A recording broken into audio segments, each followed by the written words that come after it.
All right, we're joined now by Republican Senator from South Carolina, Lindsey Graham, who has just walked off the Senate floor. What is the mood like over there? Because I got to say, I think that your colleague, Senator Rand Paul, has done something that it's been tough to do lately, which is to get bipartisan agreement on something. Everyone's mad at him, including you. Well, it's not that I'm mad at Rand. He's very sincere, but I think he's doing a very dangerous thing. To President Trump, if you're watching tonight. Oh, I'm sure he is. Thank you and God bless you for fighting for the men and women in the military. By the sunrise tomorrow, I won't get much sleep, but the military will have $160 billion they desperately need. We're spending at an all-time low on our military since World War II. More people have been killed in training accidents than in combat, and Donald Trump is delivering on his campaign promise to rebuild the military. General Mattis likes this budget deal. And to Senator Paul, the deficit is a problem. The debt is a problem. Entitlement reform is necessary, and I applaud you for being courageous enough to talk about delaying retirement and means testing benefits. But on national security, you have been wrong at every turn.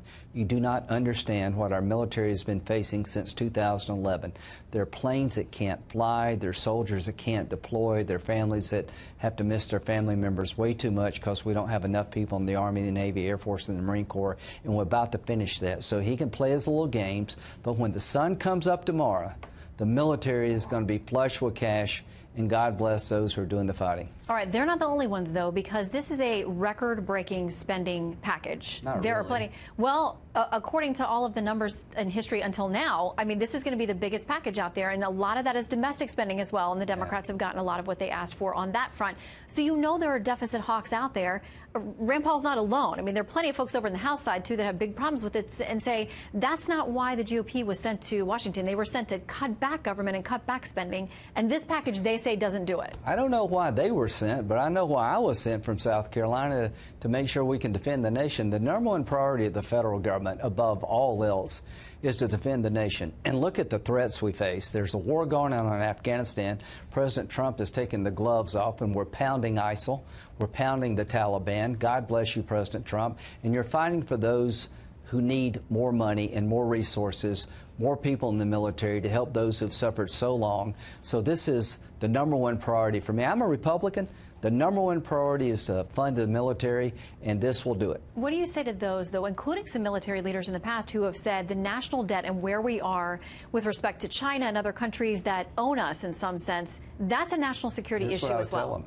Go where the money's at. 2/3 of the federal budget is Medicare, Social Security, and Medicaid, and interest on the debt. 1/3 of the federal budget is discretionary spending. Half of that 1/3 is military spending. You could wipe out the Department of Defense, not balance the budget. You got to delay retirement for young people. You got to ask people like me to pay more into Medicare and take less from Social Security. Rand Paul knows that. I congratulate him for being strong on entitlements, but when it comes to national security, he's been a disaster. He said tonight the best way to give the military a pay raise is to withdraw from Afghanistan. Name one general who believes it's smart to withdraw from Afghanistan. President Trump, you're doing the right thing by taking the fight to the enemy in Afghanistan. The last time we ignored Afghanistan, we got 9/11. And the only way you're going to prevent 9/11s in the future is to have our soldiers over there protecting us here. And our military has suffered since 2011 under these budget cuts. And tonight we begin to correct that problem. God bless Donald Trump. And Rand Paul is standing in the way of President Trump, Commander-in-Chief Trump, fulfilling a campaign promise to rebuild the military. And General Mattis said the following: no enemy in the field has done more damage to the American military than the budget cuts and continuing resolutions authored by Congress. So Congress has done more damage to our military than any enemy in the field, and that's going to change tonight. Okay, so for you, the price tag is not a concern. The long-term impact on the deficit. The long-term impact of the deficit comes from entitlement reform. You could wipe out the Department of Defense and not even move the debt needle. Here's what I'm saying. When it comes to military spending, it's the most important thing we've done. We're spending less on the military per GDP-wise than any time since World War II. Does that really make sense to have the smallest Navy since 1915, the smallest Army since 1940? General Mattis has been begging us to get off the sidelines and get back in the game and give the warfighter what they need. You know, President Trump listens to the general. The rest of us have listened to the general. Senator Paul thinks he knows more about the military than those who are in the military. He's never been to Afghanistan, so I don't want to hear from him what it takes to win a war in Afghanistan when he's never been there. Well, he says he's listening to his constituents, and he's not the only one. So let me ask you. I don't know who his constituents are, but they're not my constituents. Okay, well, you do come from two different states, South Carolina and Kentucky. But you got to listening to people in Kentucky. You got to go back over there now. I'm going to go fight for our military. To those in the military, by the sunrise tomorrow, you're going to have more resources. Your commander-in-chief is coming to your aid, and Congress is going to clean up his act. Are y'all going to hug?